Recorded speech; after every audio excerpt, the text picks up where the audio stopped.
بے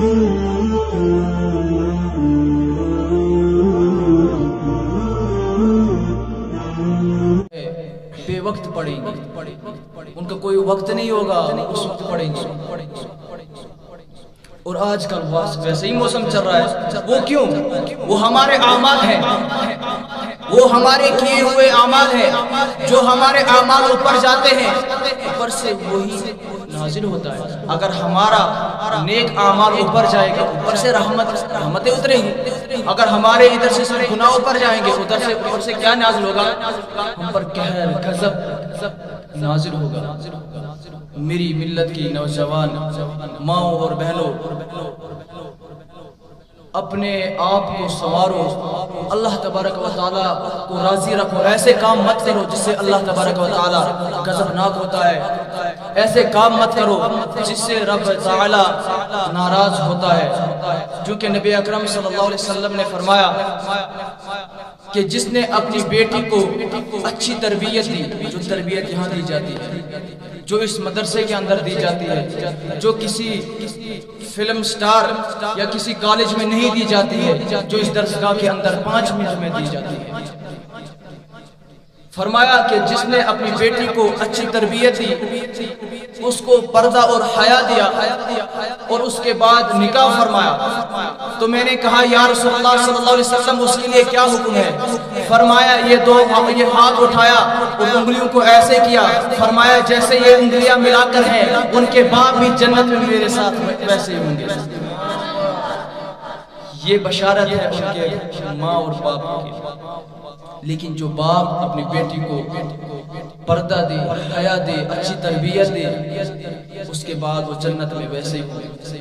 مجھے یاد آتا ہے کہ آج ہم توبہ کرتے ہیں، مطلب جو ہم سے خطائیں غلطی ہوئی ہیں ان سے معافی چاہتے ہیں، چونکہ ٹائم کی قلت بھی ہے۔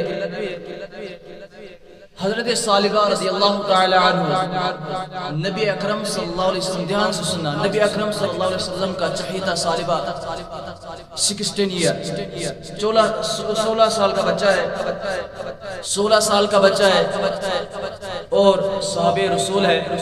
نبی اکرم صلی اللہ علیہ وسلم کو اگر کسی کام پر بھیجنا ہوتا، کوئی کام ہوتا تو حضرت صالبہ کو بھیجتے تھے، اور حضرت صالبہ نبی اکرم صلی اللہ علیہ وسلم کے حکم پر جو عمل کرتے تھے۔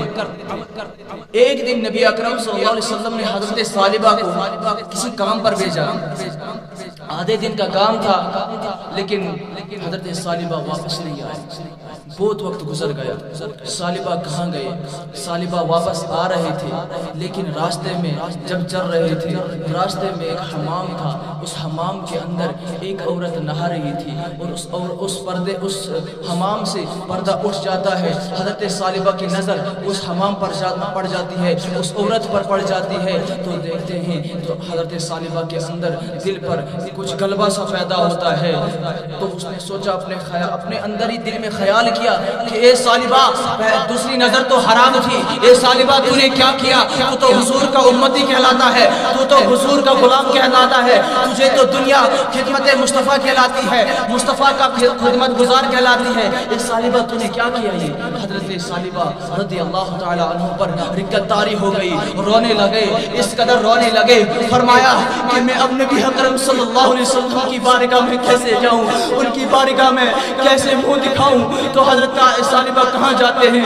تو ایک پہاڑ پر چلے جاتے ہیں، حضرت اللہ تبارک و تعالیٰ کی عبادت کرتے ہیں، اللہ تبارک و تعالیٰ سے معافیہ چاہتے ہیں، اور کہتے ہیں، اپنے آپ سے کہتے ہیں، مجھے معلوم ہے، مجھے پتہ ہے حضور علیہ السلام پر وہی آ چکی ہوگی، ان تک پیغام پہنچا دیا گیا ہوگا کہ حضرت صالبہ جو میرا غلام تھا وہ اب منافق ہو چکا ہے۔ کیا غلطی ہوئی تھی؟ راستے میں ایک عورت کو دیکھا تھا، اور اپنے اندر ہی خیال آیا، دل پر خیال آیا، اے صالبہ تم نے یہ کیا کیا؟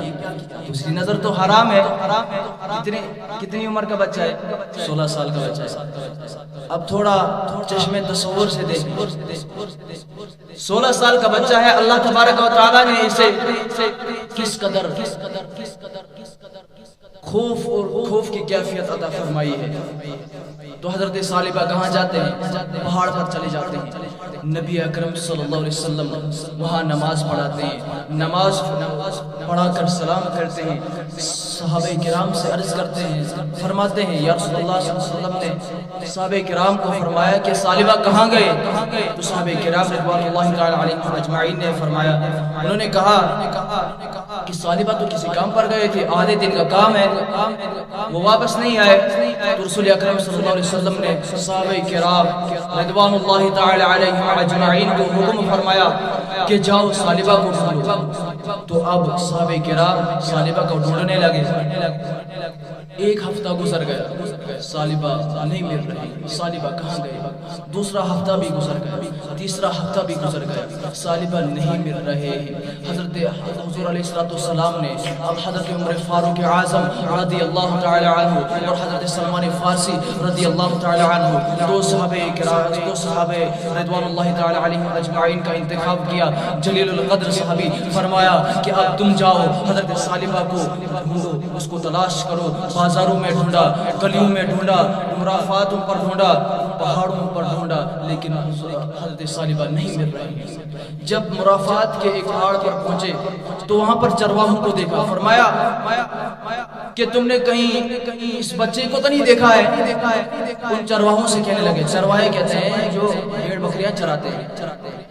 تو ان صحابہ کرام حضرت عمر فاروق اعظم رضی اللہ تعالی عنہ نے فرمایا کہ کہیں تو نے آپ نے اس بچے کو تو نہیں دیکھا ہے؟ اس کی رنگت ایسی ہے، اس کا قد اتنا سا ہے، اس کا نقوش ایسا ہے، کہیں آپ نے اس بچے کو تو نہیں دیکھا ہے؟ 16 سال کا بچہ ہے اور 40 دن سے غائب ہے، 40 دن ہو گئے۔ حضرت صالبہ پہاڑوں پر روتے رہے، کچھ کھانا پینا کچھ نہیں ان کے لیے۔ تو کہا، ان چرواہوں نے کہا آپ کس بچے کا ذکر کرتے ہو؟ کہیں تو اس بچے کا ذکر تو نہیں کرتے ہو جو اس پہاڑ پر روتا ہے، اور رات کو جب وہ روتا ہے تو اس کی آواز ہمارے سینے تک پہنچتی ہے، وہ اتنا روتا ہے، اللہ تبارک و تعالیٰ سے معافی مانگتا ہے، اللہ تبارک و تعالیٰ کی عبادت کرتا ہے۔ تو انہوں نے کہا آپ کس بچے کا ذکر کرتے ہو؟ مطلب کیا ہے آپ کے کہنے کا؟ ان چرواہوں نے کہا اس پہاڑ پر ایک بچہ ہے، وہ بہت روتا ہے، کہا کبھی وہ یہاں آتا ہے؟ تو انہوں نے کہا ہاں آتا ہے، کبھی کبھی آتا ہے، دن کو آ جاتا ہے، بکریوں کا دودھ پیتا ہے اور چلا جاتا ہے۔ تو کہا کب آتا ہے؟ کہا کہ ابھی اس کے آنے کا وقت ہے۔ اب حضرت عمر فاروق اعظم اور حضرت سلمان فارسی علیحدہ ہو کر الگ الگ ہو کر چھپ جاتے ہیں۔ جب وہ چھپ جاتے ہیں وہ بچہ آ رہا ہے۔ عمر فاروق اعظم رضی اللہ تعالی عنہ نے دیکھا کہ صالبہ آ رہے ہیں، صالبہ آ رہے ہیں، رو رہے ہیں۔ جب دودھ کا پیالہ پی رہے ہیں اس میں آنسو بھی گر رہے ہیں، ویسے ہی پی رہے ہیں۔ حضرت عمر فاروق اعظم فوراً باہر آتے ہیں، حضرت سلمان فارسی فوراً باہر آتے ہیں، کہتے ہیں اے صالبہ تجھے کیا ہوا ہے؟ تیری رنگت کیسی ہو گئی ہے؟ جب حضرت صالبہ نے فاروق اعظم کو دیکھا فرمایا میرے پاس نہیں آنا، میرے پاس نہیں آنا کیونکہ میں منافق ہو چکا ہوں۔ انہوں نے کہا آپ کیسی باتیں کرتے ہو؟ تو صالبہ نے کہا مجھے معلوم ہے حضور علیہ السلام پر وحی نازل ہو گئی ہوگی، ان تک پیغام پہنچا دیا گیا ہوگا کہ صالبہ منافق ہو چکا ہے۔ انہوں نے کہا ہمیں حضور علیہ السلام کا حکم ہے کہ جاؤ صالبہ کو لے کر آؤ۔ تو اب اس نے بھاگنے کی کوشش کی، لیکن عمر فاروق اعظم رضی اللہ تعالی عنہ نے اس کو پکڑا اور حضور علیہ السلام کی بارگاہ میں پیش کیا۔ اب 40 دن سے نہ کچھ کھایا ہے نہ کچھ پیا ہے، رونے کی وجہ سے کمزور ہو گئے ہیں، اس قدر کمزور ہو گئے ہیں کہ جب وہ کمرے میں آئے بیٹھ بھی نہیں سکتے تھے، بستر پر لیٹ گئے۔ نبی اکرم صلی اللہ علیہ وسلم جب تشریف آوری ہوئی، جب کمرے میں تشریف لائی تو دیکھا صالبہ روتا ہوا اس بستر پر پڑا ہے۔ نبی اکرم صلی اللہ علیہ وسلم بستر کے قریب بیٹھتے ہیں اور حضرت صالبہ کی گردن کو، اس کے سر کو اٹھاتا ہے اور اپنے گود میں رکھتا ہے اور کہتا ہے صالبہ آنکھیں کھولو۔ صالبہ نے آنکھیں کھولی، فرمایا یا رسول اللہ صلی اللہ علیہ وسلم میں اس قدر میں آپ کی گود میں بیٹھنے کے لائق نہیں ہوں۔ یا رسول اللہ صلی اللہ علیہ وسلم میں نے اس حالت میں اس عورت کو دیکھا ہے، نبی مکرم صلی اللہ علیہ وسلم نے فرمایا اے سالبہ، مومن روتا بھی تو ہے، مومن ڈرتا بھی تو ہے، تو اللہ تبارک و تعالیٰ سے توبہ کر لے۔ میں کہتا ہوں ارے قسمت ہے اس صحابی کی، میں کہتا ہوں کہ اگر گناہ ہو جائے اس کے بعد ندامت بھی ایسی ہو، گناہ ہو جائے اس کے بعد شرمندگی بھی ایسی ہو، گناہ ہو جائے اس کے بعد اپنے نفس کی سزا کا سلسلہ بھی ایسا ہو، تو اس کی قسمت عروج پر ہوتی ہے۔ تو حضور علیہ السلام نے فرمایا کہ اللہ تبارک و تعالیٰ سے توبہ کر لے، تو اللہ تبارک و تعالیٰ سے کیا امید رکھتا ہے؟ نبی مکرم صلی اللہ علیہ وسلم نے حضرت صالبہ کو کہا کہ تو توبہ کر لے۔ حضرت صالبہ نے کہا مجھے ڈر ہے یا رسول اللہ صلی اللہ علیہ وسلم، کہیں مجھے جہنم کے نچلی وادی میں، نچلے درجے میں پھینکا نہ جائے گا، دوزخ کی آگ میں مجھے جلایا نہ جائے گا۔ تو رسول اکرم صلی اللہ علیہ وسلم نے فرمایا کہ مومن کی یہ کیفیت ہے، وہ ڈرتا بھی تو ہے لیکن اس کی ایک اور کیفیت ہے۔ وہ کیفیت کیا ہے؟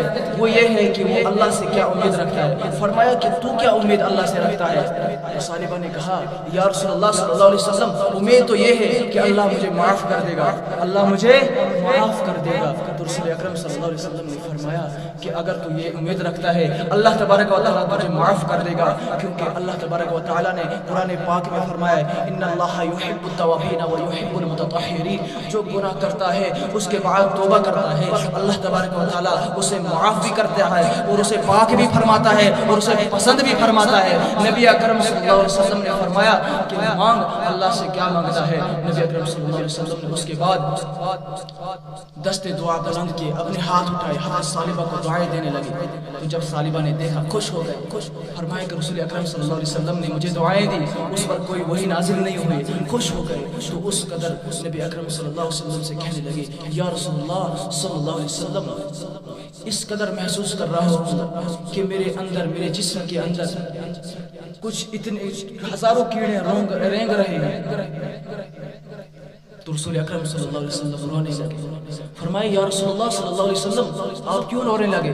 فرمایا اے صالبہ، ملک الموت آ گیا ہے، تجھے جانے کا وقت آ گیا ہے، تیری موت کا وقت آ گیا ہے، ملک الموت آ چکا ہے۔ فرمایا تیری روح قبض ہونے کا وقت آ گیا ہے۔ تو نبی اکرم صلی اللہ علیہ وسلم نے فرمایا اب ملک الموت آ چکا ہے۔ تو صالبہ کی روح نبی اکرم صلی اللہ علیہ وسلم کی گود میں قبض ہو جاتی ہے۔ تو آئیے آج اس ہفتہ وار اجتماع میں میری اسلامی بہنوں اور بھائیوں یہ لے کر جائیں کہ گناہ سے توبہ کریں گے اور پردہ کا خاص اہتمام کریں گے۔ انشاءاللہ یہ ہمارا موضوع ہے، پردہ کا متعلق کچھ اہم چند مسائل، اور انشاءاللہ آنے والے ہفتے میں بھی، اس کے بعد بھی آنے والے بہت سارے مسائل و مسائل ہیں اس کے اندر، اور بہت سارے معاملات ہیں۔ تو چونکہ آج ٹائم کی قلت کی وجہ سے ہم اتنا ہی اس پر اینڈ کرتے ہیں اور اللہ تبارک و تعالیٰ کی بارگاہ میں دعا کرتے ہیں کہ یا رسول اللہ، نبی اکرم صلی اللہ علیہ وسلم کی بارگاہ میں یہ دعا کرتے ہیں کہ اللہ تبارک و تعالیٰ ہم سب کو سننے سے زیادہ، پڑھنے سے زیادہ اس پر عمل کرنے کی توفیق عطا فرمائے، اور ہم سب کو پردہ کرنے کی توفیق عطا فرمائے، اور اپنے گناہوں پر ندامت اور شرمندگی عطا فرمائے، اپنے گناہوں پر توبہ کرنے کی توفیق عطا فرمائے۔ وصلی اللہ تعالی علی خیر خلق سیدنا و مولانا محمد و صحابہ اجمعین۔